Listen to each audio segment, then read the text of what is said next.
ተመልካቾቻችን በቀጣይ የምናመራው ወደ ሐዋሳ ነው። በስፍራው የሚገኘው ባልደረባችን ብሩካስ ቀናው በስፍራው ያለውን የምርጫ ድባብ በተመለከተ ተከታዩን ዘገባ ልኮልናል። ወደዛው እንለፍ።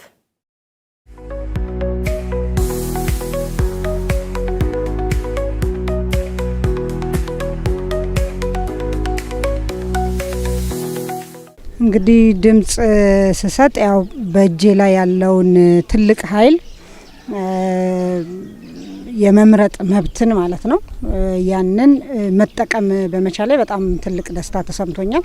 ከዛ ባሻገር ደግሞ እንግዲህ የሐዋሳ ከተማ ነዋሪዎች የዚህ አካባቢ የዚህ ምርጫ ጣቢያ ነዋሪዎች ካርድ በወሰዱት መጠን ወጥተው ደግሞ ድምጽ ለመስጠት በሚቀጥሉት 5 ዓመታት ያገለግለኛል የሚሉትን ለመምረጥ በነቂስ መውጣታቸውን በማየቴ በጣም ትልቅ ደስታ ተሰምቶኛል። እንግዲህ የዴሞክራሲ ግንባታ የሀገረ መንግስት ግንባታ ሂደት አንድ ተጨማሪ እርምጃ እንደ ሀገርም ደግሞ መራመዳችንን እየተራመድንም እንደሆነ ያ ስሜት ነው የተሰማኝ ማለት ነው። ዛሬ ላይ ከማለዳ ወጥቶ ሁሉም ቦታ ክልል ውስጥ 2266 ምርጫ ጣቢያዎች አሉ። በእነዚህ ምርጫ ጣቢያዎች ላይ ህዝቡ በነቅስ ወጥቶ እንደዚሁ ተሰልፎ አሁን መምረጥ የጀመረበት ሰዓት ላይ ነው የምንገኘው። በአጠቃላይ በክልል ውስጥም 19 ፓርቲዎች እየተፎካከሩ ይገኛሉ። ከ1300 በላይ እንደዚሁ እጩዎች ቀርቦ ድምጽ እየተሰጠባቸው ነው። ህዝቡም ፍጹም ሰላማዊ በሆነ ሁኔታ ምርጫውን እያካሄደ ነው ያለው። ተሳትፎን በሚመለከት እንዳያችሁት ነው። ሁሉም ቦታ ሰልፎች አሉ። የነቃ ተሳትፎ እያደረገ ነው ያለው። ይሄ ተጠናክሮ ይቀጥላል። ከወላይታ ህዝቦች ነጻነት ንቅናቄ ከወይኔን ፓርቲ ነው የመጣሁት። አቶ ሽበሺ መኮንን ይባላለሁ። እስካሁን ድረስ ሂደቱ እንዳየነው ከሆነ እዚህ አካባቢ የሚታዩ ጥሩ ሂደቶች አሉ። በዲሞክራሲያዊና በፊታዊነት ምርጫውን ጠዋት አድርገናል። አንዳንድ ቦታዎችም ዞረን አይተናል። ሂደቱ ጥሩ ነው።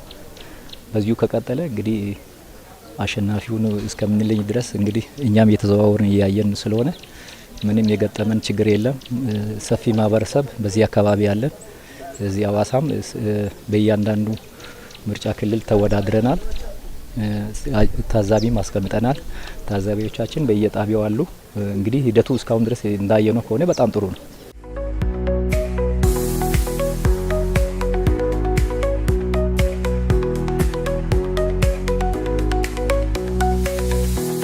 እንግዲህ በመናካሄደው 7ኛው ሀገራዊ ምርጫ እንደ አንድ ዜጋ እኔም በምርጫ ካርድ በወሰድኩበት የምርጫ ጣቢያ ተገኝቼ ይበጀኛል ይጠቅመኛል ለምለውን ፓርቲ መርጫለሁ። በዛሬው ዕለትም በሐዋሳ ከተማ በሁሉም አካባቢዎች ህዝቡ በነቂስ ወጥቶ ድምጹን የሚሰጥበት ሁኔታ መኖሩ ሲታይ እንደ አንድ ዜጋም እንደ አንድ የመንግስት ስራ ኃላፊም እጅግ በጣም ደስታ ተሰምቶኛል። በዚህ እንግዲህ የህዝባችን በነቂስ ወጥቶ ድምጹን እየሰጠ መሆኑ ሲታይ በአጠቃላይ በመንግስት ምስረታ ውስጥ ህዝባችን ዲሞክራሲያዊ መብቱን እየተጠቀመ መሆኑን በተጨባጭ ማረጋገጫ ነው ብሎ መውሰድ ይቻላል።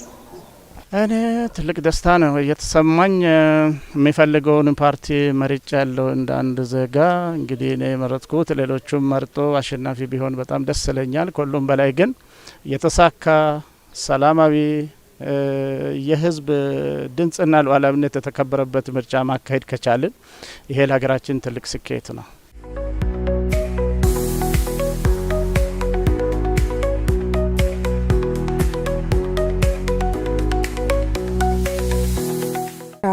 ሂደቱ እንግዲህ ወደ ምርጫ የሚባል ነገር ውስጥ ከገባን የሚቀጥለው ነገር የሚለው ሰው ይመርጣል። ከመረጠ በኋላ ያው የህዝብን ድምጽ ማክበር ያስፈልጋል። ምርጫ አካታች እንዲሆን ፍትሃዊ እንዲሆን መሳተፍ የሚችሉ ሌጂቲሜት የሆኑ ሁሉ እንዲሳተፉ በሂደቱ ያን ነጻ ለማድረግ የተጣረ ጥረት አለ። ሂደት ነው ሁሉም ነገር። ከአንዱ የምርጫ ዘመን ወደ ሌላኛው የምርጫ ዘመን እየተሻሻለ የመጣ ነው። ያ ሁሉ ሜዳው ከተስተካከለ በኋላ እንግዲህ ህዝብ ይሁነኝ ብሎ የመረጠውን አሜን ተቀብሎ መሄድ ነው። ከዛ ምርጫ ካልን ወዲያ አለመቀበል ስለማይሆን ማለት ነው። ውጤቱ እንግዲህ መራጩ የመረጠውን የግድ ድምጽ ይከበራል። በእኛ ፓርቲ አስተሳሰብም ቢሆን እኛ የህዝብን ድምጽ እናከብራለን። ውጤቱ እንግዲህ ህዝብ የመረጠው ወይንም መራጭ የመረጠውን እስከሆነ ድረስ በጸጋ እንቀበላለን። ምክንያቱም እስካሁን ድረስ ያየናቸው ሂደቶች የመጣናቸው ሂደቶች ጥሩ ናቸው። ሲዳማ ክልል ላይ ሰፊ እጩዎችም አቅርበናል። ታዛቢዎችንም በየአካባቢው ልከናል። እንግዲህ አብዛኛው ያለው አዋሳ ውስጥ ስለሆነ አዋሳ ውስጥም ታዛቢዎቻችን የሚሰጡት ኢንፎርሜሽን እስካሁን ድረስ ጥሩ ነው። እዚህም እናንተም እንዳያችሁት እንግዲህ እስካሁን ድረስ ያለው ሂደት ጥሩ ነው፣ የሚመሰገን ነው። በዚሁ እንዲቀጥል እኛም እንመኛለን። ይሄ ለምሳሌ ያለሁት እኔ እዚህ አዲስ ከተማ ላይ ነው የተመዘገብኩትም የመረጥኩትም እዚህ ነው። ጥሩ ሂደት ነው ያለው እንግዲህ እስካሁን ድረስ። እኔ እንግዲህ አንድ የራሴን ፓርቲ ወክዬ ነው የሚመርጠውም የራሴን ፓርቲ እስከሆነ ድረስ እንግዲህ ሰላማዊ በፍላጎቴ ነው የመረጥኩት። ግዴታ ሌላም ግዴታ እንደሌለ አይቼዋለሁ። እኔም በፍላጎቴ የራሴን መርጬ ያለሁ